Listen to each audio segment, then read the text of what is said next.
সোনা ওষুধটা খেয়ে নাও, ওষুধটা খেয়ে নাও। একটা কাপড় থাকলে ভালো হতো। ওষুধটা খেয়ে নাও।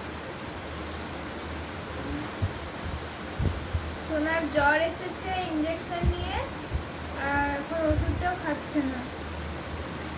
3টে ইঞ্জেকশন পড়েছে 3.5 মাসে। জ্বর এসছে, প্রচন্ড জ্বর এসছে।